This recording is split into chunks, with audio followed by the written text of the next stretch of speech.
What's up guys, KWJ3 Austin here, and welcome to my review of Deadpool. For some reason I didn't do this review when the movie first came out, but since Deadpool 2 isn't very far away, I figured now would be a good time to look at the Merc with a Mouth's first outing.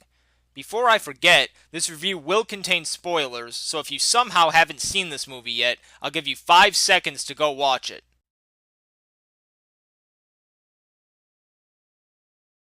You've seen the movie now? Great! Let's start by talking about the story.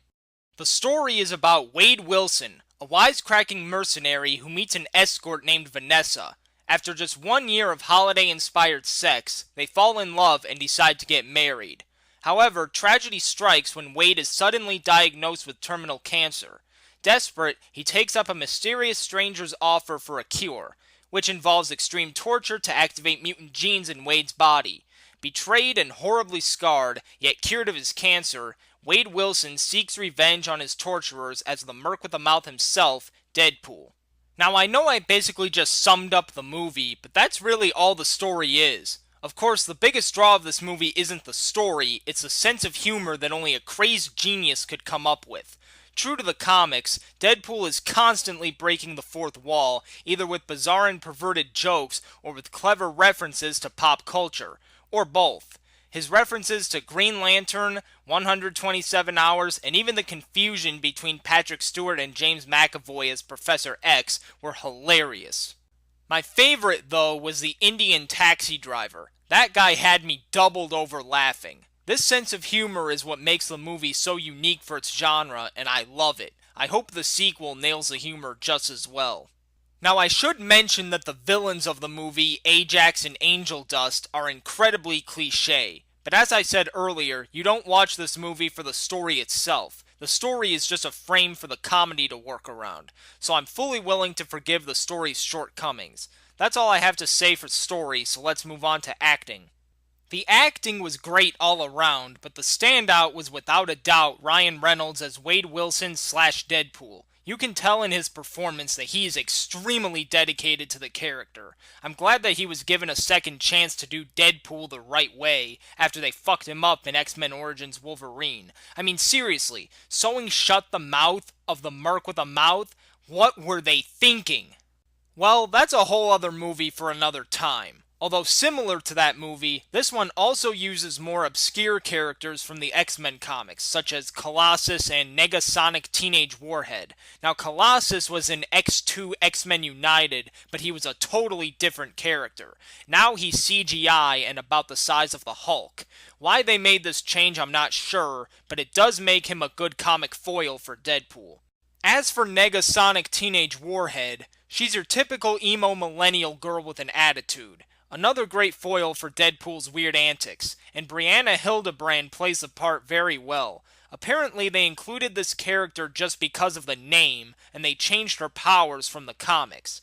Granted, I had never heard of her until this movie since I don't read the comics, but it does seem a little weird that they included her for that reason. Not really a bad thing since, as I said, she's a great foil for Deadpool. I also have to point out the character of Blind Al, played by Leslie Uggams. Even though she doesn't do much since she's blind, she is absolutely hilarious. One of my favorite scenes is when she's sitting with Deadpool as he's regrowing his hand, and he touches her face with his baby hand. I remember the whole theater was cracking up laughing at that part. Everybody else was good as well. Morena Baccarin, Ed Skrein, TJ Miller, Gina Carano, but in my opinion they were just average. Not bad, but nothing really noteworthy either. Although I will say TJ Miller was really funny as Weasel. Now it's time to talk about one of the greatest things about this movie, the special effects. Gore, gore, gore. Okay, maybe not as much as Logan, but very close. I'll never forget the scene at the beginning where the guy gets splattered on the interchange signs as the car flips over. I remember being in the theater saying, "Ooh," when that happened. Then there's also Wade himself, after he goes through the torture to activate his powers. As his friend Weasel said, he really does look like Freddy Krueger face-fucked a topographical map of Utah.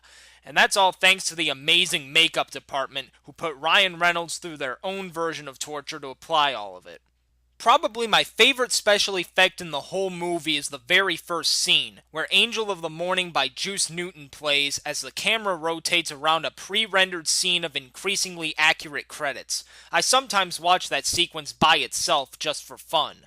In just 2 minutes, the tone for the next hour and 46 minutes is set perfectly. It's hard for me to believe this is Tim Miller's directional debut. He really seems like a veteran filmmaker with the way he plays with audience expectations. Like you might go into this movie expecting nothing but raunchy comedy, but you'll walk out having been touched, and you'll want to tell all your friends about how you were touched by Deadpool at the theater, and I'm just gonna stop now. So Deadpool is without a doubt one of the best movies I've ever seen. I'm not sure you can call it a superhero movie since Deadpool doesn't have a cape. I mean, how can you have a superhero movie where the title character can't even fly? Either way, I love this movie, and I'm gonna give it a perfect 10 out of 10. I rarely give anything a perfect rating, but Deadpool deserves it. Everybody involved deserves a huge round of applause for staying true to the comics and taking a risk with the established superhero formula. See, movie studios? Risks can pay off. Now we just need a Hello Kitty movie directed by Michael Bay. So that's it for my review of Deadpool. Hopefully it won't take me as long to do a review of the sequel, which comes out May 18th. Thanks for watching, please like, comment, and subscribe, and I'll see you in my next video. Until then, peace out.